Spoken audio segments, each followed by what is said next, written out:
Right. Right, hopefully everyone can see the presentation that I'm sharing. Thank you for inviting me to be here. I am going to be presenting on the public health perspective of specifically from Dakota County.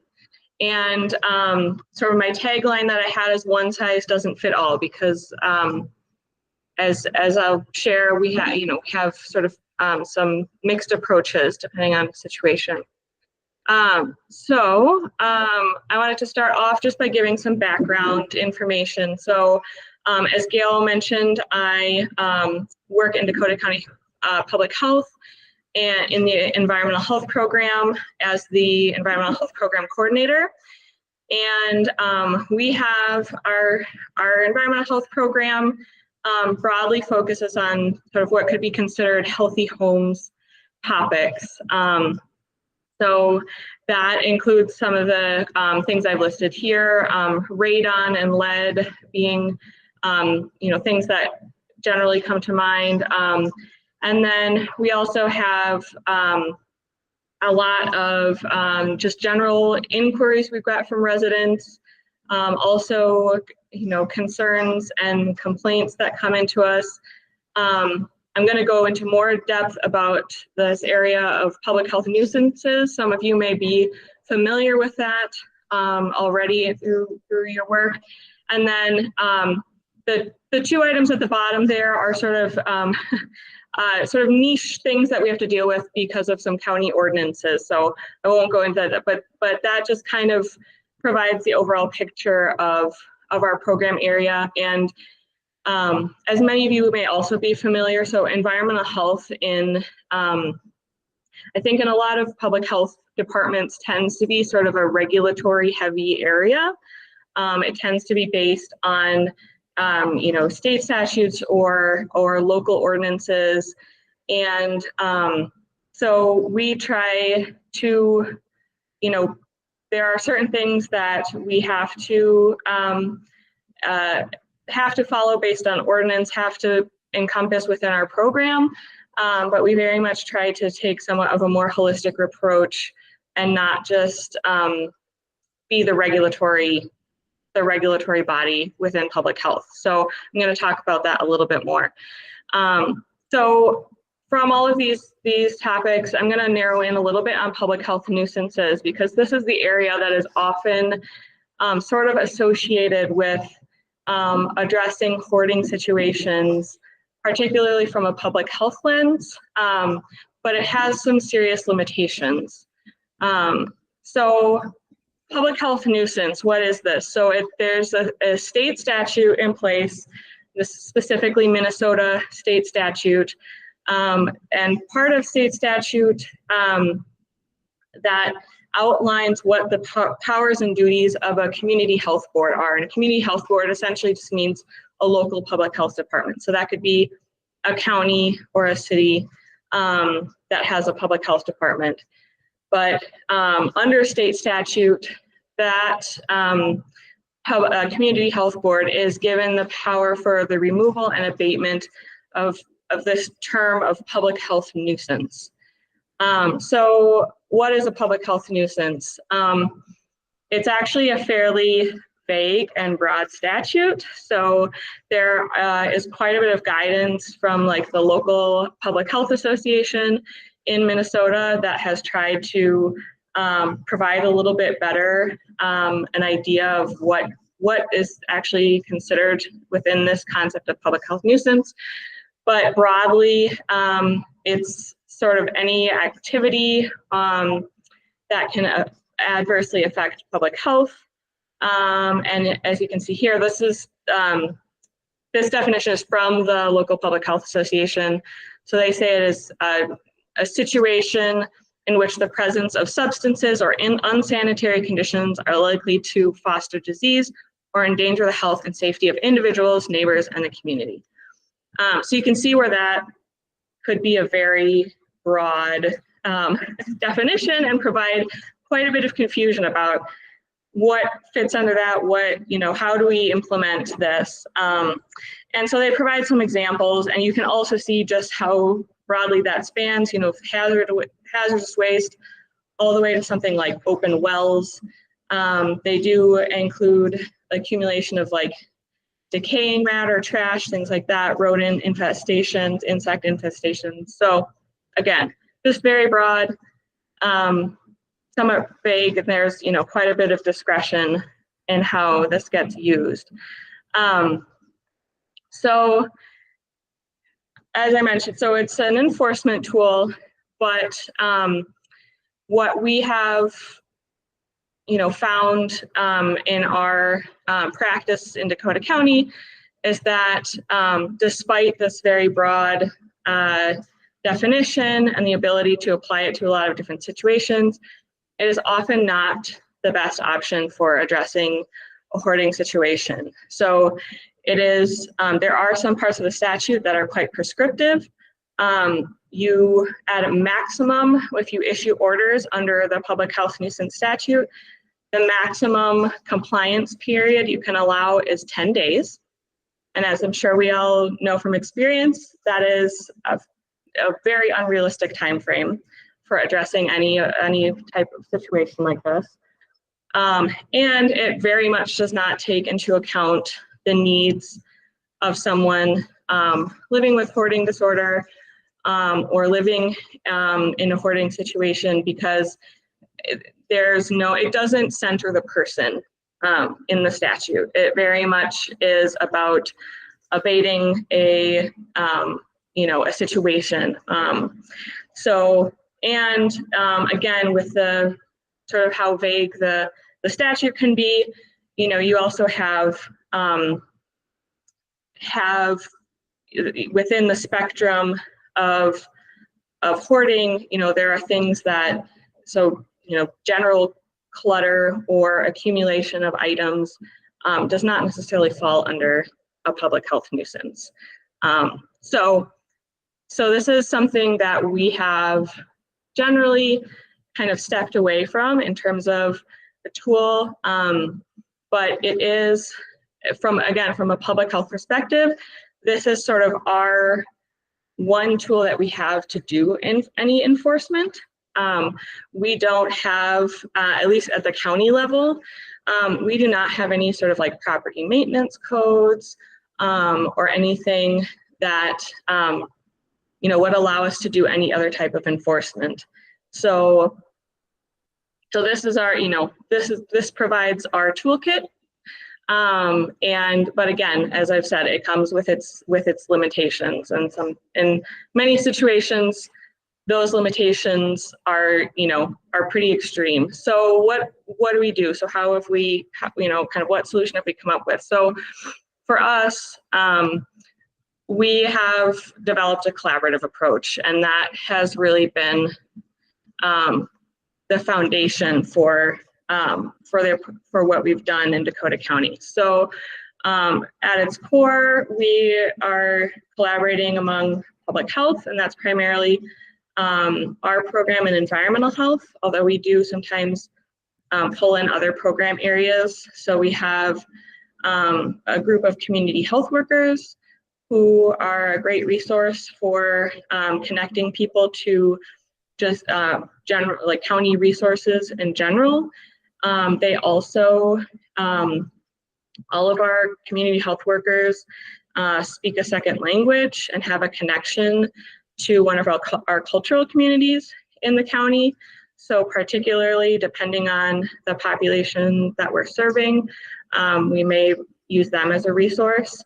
And also if the client that we're dealing with is already connected to public health in some way, we have a family home visiting program, we have a WIC program, so we may also rely on other colleagues in public health if they have a connection to the client through and already have built sort of a trusted relationship there. So social services is another very important partner for us. They provide very much of the client-centered approach. And there are a number of different social services programs that we may coordinate with. That can include adult protection or adult mental health. We have social workers in both of those programs. And then also our community living services program is another area where we may use resources that they have. And then our local city officials provide sort of the third partner in our approach. So oftentimes we are hearing about these situations through having received complaints, or the city has received complaints and is seeking assistance in addressing these. So we usually get in touch with the city and also just to make sure that they are aware of our work, and particularly if they've received complaints and are attempting to do any enforcement themselves, just have the awareness that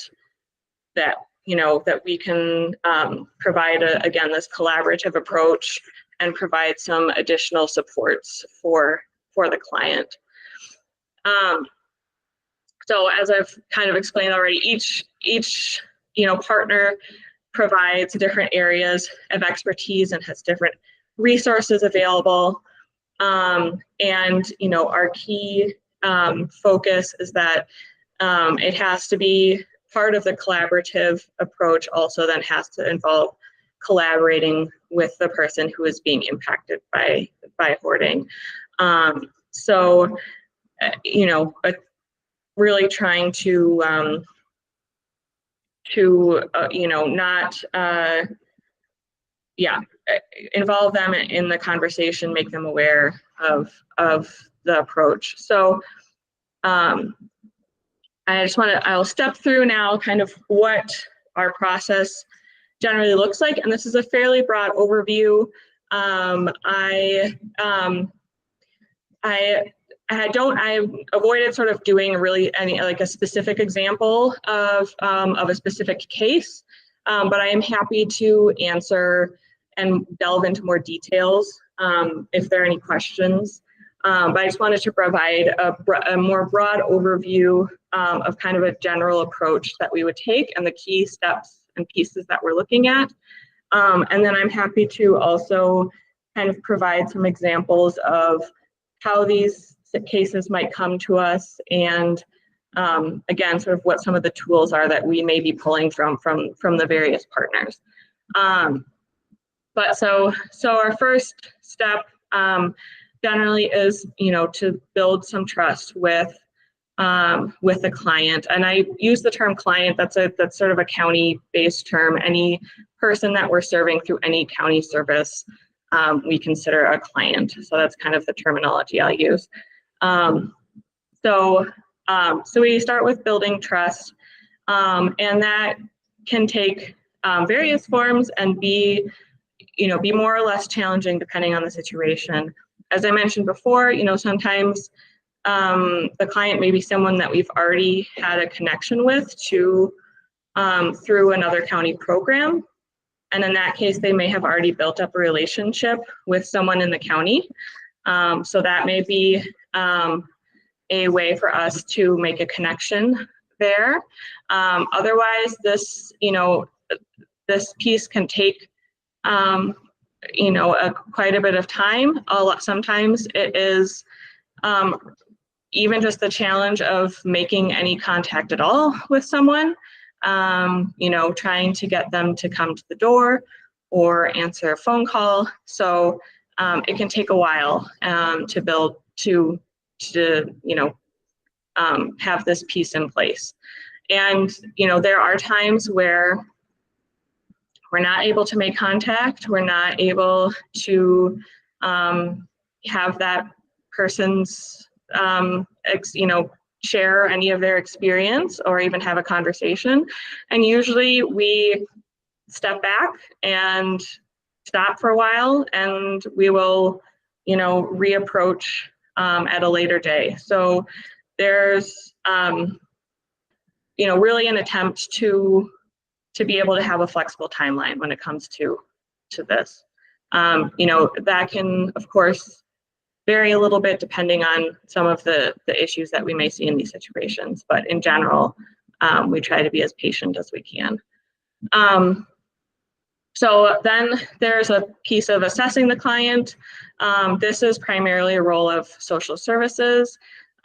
We usually have a social worker who will come on site if we're doing a visit, and they have, through conversation, and then they may use also sort of a more formal assessment of like an activities of daily living assessment to just be able to determine how easily that the client is able to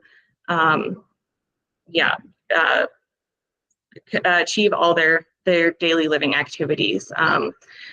So again, that's the social services approach is very much client focused.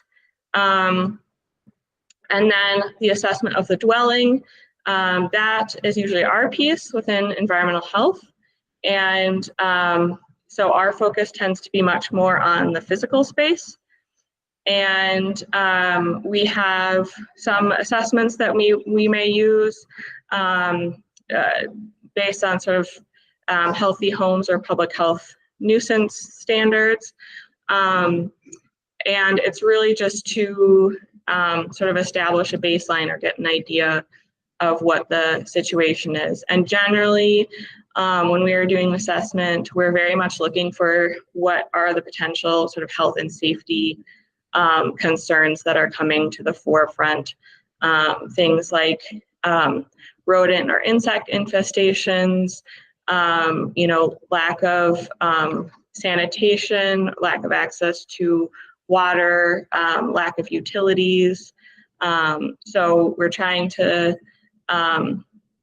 assess, like I said, the health, sort of the key health and safety things that may be a little bit, more concerning than just an accumulation of items.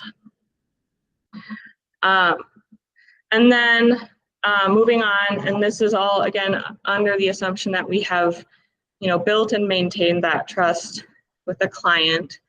And a lot of this work also then is based on the sort of the social worker relationship with the client, and they are going to be working at doing some goal setting and creating a plan, and then at that point they may be looking at pulling in some additional resources, where if there is a plan in place and the client is willing to move forward, to either enlist the help of some professionals, organizers. There are, and this is kind of where there are community living services program can potentially help. It can be challenging at times. They do get busy, but there are, depending on eligibility, sometimes there can be like waivers used to help with paying for some of these services. And then also recognizing that,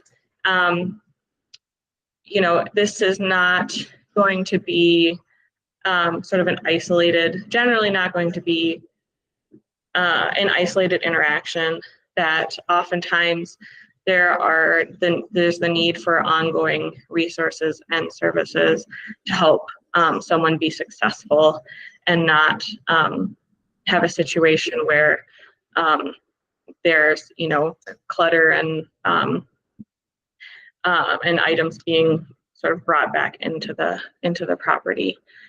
So that kind of covers again, sort of broad overview of our approach and what sort of the collaborative approach looks like.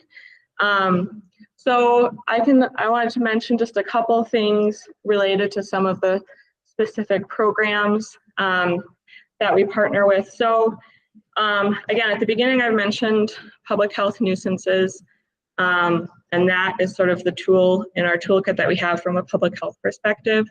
We do see situations where we may have to end up issuing orders, and generally it is when we see sort of very severe cases of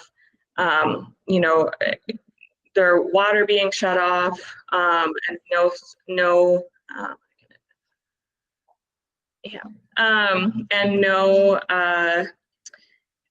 sanitation, or a lack of sanitation, and it can be challenging also if we are dealing with a situation in a sort of a multifamily or communal living situation. We also have to pay particular attention to situations when there are children or vulnerable adults present. And then again, we are potentially involving some of our colleagues in either adult protection or child protective services. All of us are mandated reporters, so that can come into play in certain situations as well. So that's, that is kind of the reality that we bump up against in trying to balance, enforcement versus well, not necessarily, but along with allowing a client to sort of guide their own process and come to terms with how they would like to address a situation, or what they would like their living space to look like ultimately. So that can certainly be challenging. And as I mentioned, we're generally all of us who are potentially visiting a property or visiting a client are mandated reporters. So we do have situations where we may need to make a report to adult protection through the and it's called a MARC report, which you may be familiar with. We had the topic last month. Oh, there you go. All right, so call back to last month. Yes, and then similar with child protective services if there are children in the home. I will say children in a home is a fairly rare case for us. I think currently the situations we have seen most often are among older adults living alone. We see a lot of situations where people are facing sort of extreme isolation and loneliness, and that can certainly play into it. We also see situations that don't necessarily, I think, strictly fall under a definition of hoarding disorder or a hoarding situation.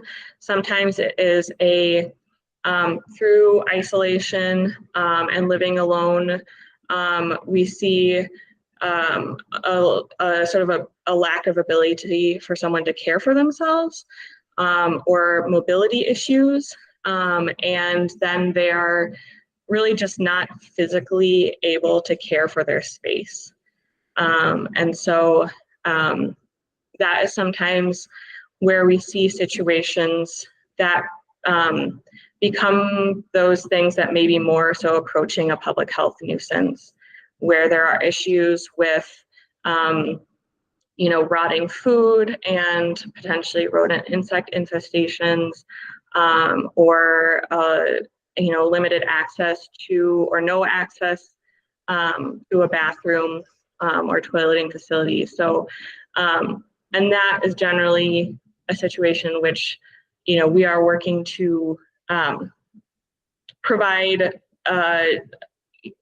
more services to the client themselves, some potentially like home visits, or in extreme cases someone may need to be transferred to a care facility.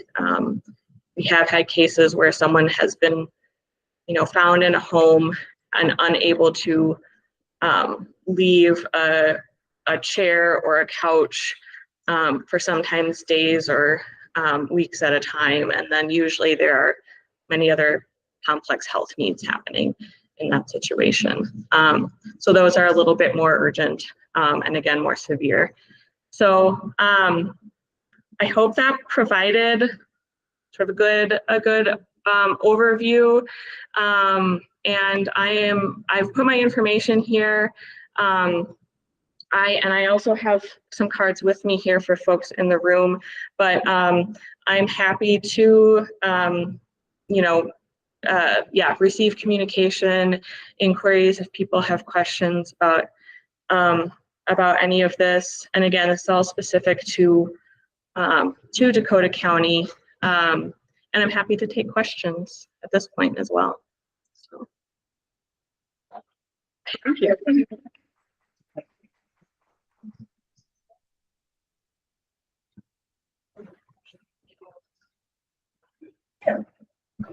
Does anybody have questions they want to ask while being recorded?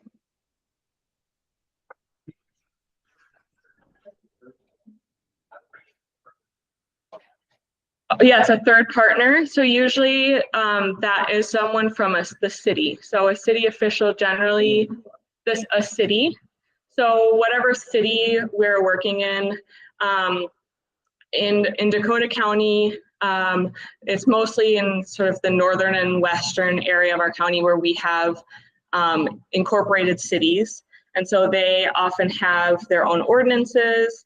A lot of times have property maintenance ordinances and have a code enforcement team.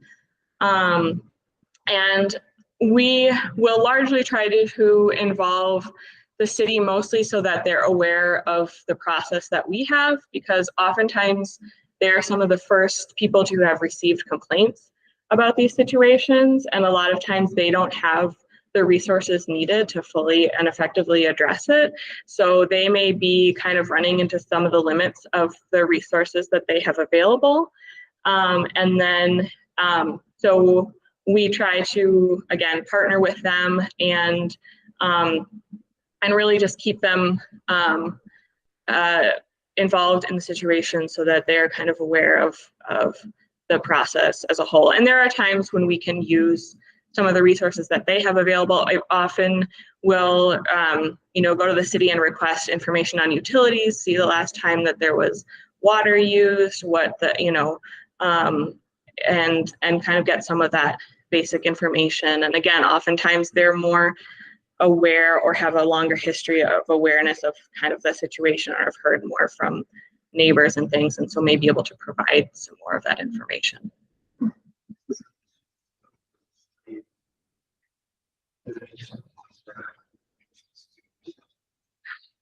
It's mostly they're looking at from an enforcement lens. So they're looking at code enforcement primarily, is usually the lens they're coming from. Occasionally we have connections to some of their law enforcement as well. We do have within Dakota County on our crisis team, we have embedded social workers in many of our cities.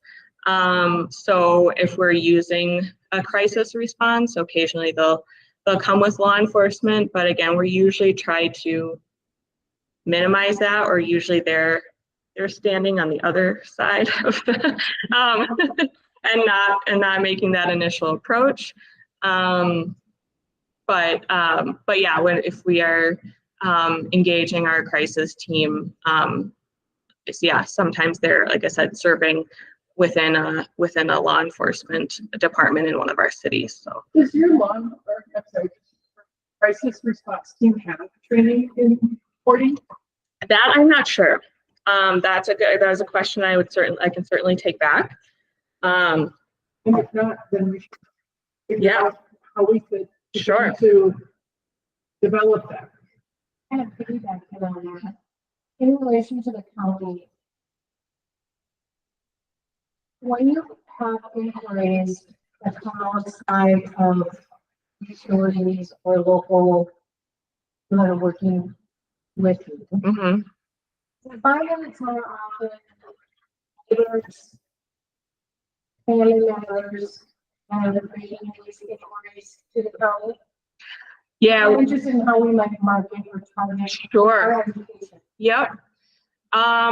It kind of runs the gamut. We can hear quite often from neighbors, but primarily that is a situation where usually that that may be a situation where we're seeing something that may be edging closer towards public health nuisance. So usually it's like an odor complaint.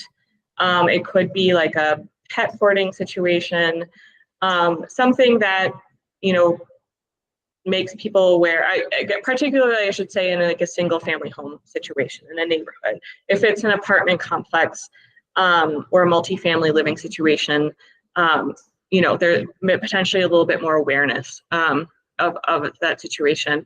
But yes, we do get quite a few calls from family members. Also, we've seen quite a lot, family members who may not even live in Minnesota. So we get, and again, it's part of that sort of the isolation, where they may have not seen a family member for months or years, and either through a visit or a call from a neighbor, or are suddenly made aware of the situation, or because their family member has a healthcare need all of a sudden, or had to call an ambulance, or it's usually some sort of defining event that takes place that brings this awareness. But we do certainly hear quite a bit from family members who are just kind of at a loss of where to go and how to approach things.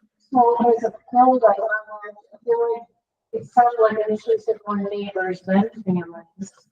But more I was thinking there is a lot of fear of calling the county. Do you think? I'm not sure. I guess it's hard for me to know because we don't hear from them that it could be. I think it's also just potentially a lack of awareness of kind of what is even possible. Again, because our approach is very much this collaborative. It's not a program in and of itself, right? We are pulling together resources and people from a lot of different areas. So there's nothing, that we necessarily have on our website that says like, hoarding, are you experiencing a hoarding situation with a loved one?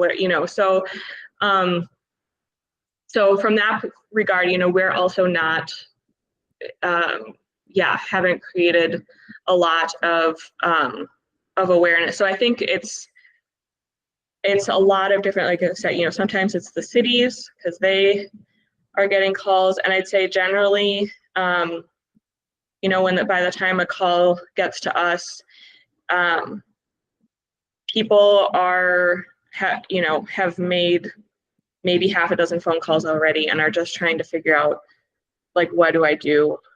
Where can I go? Yeah. Yeah. Sure.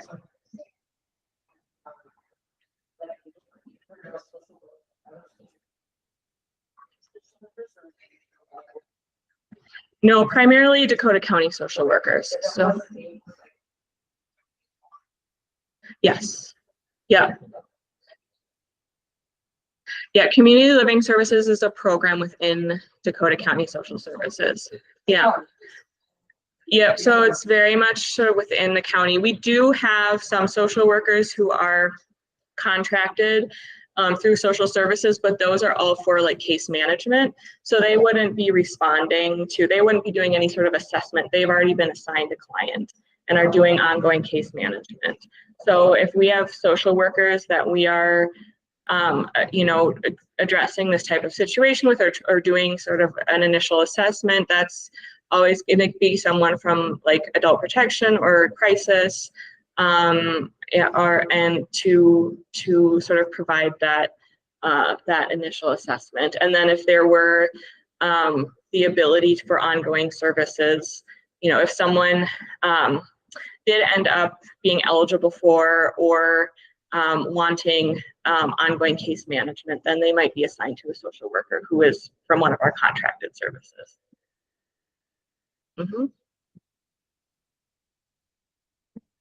I think at this time we'll conclude the recording. Thank you for speaking to us today. Absolutely, it was my pleasure. Yeah, and as I mentioned, I'm happy to receive inquiries, or feel free to reach out via my email or my phone number.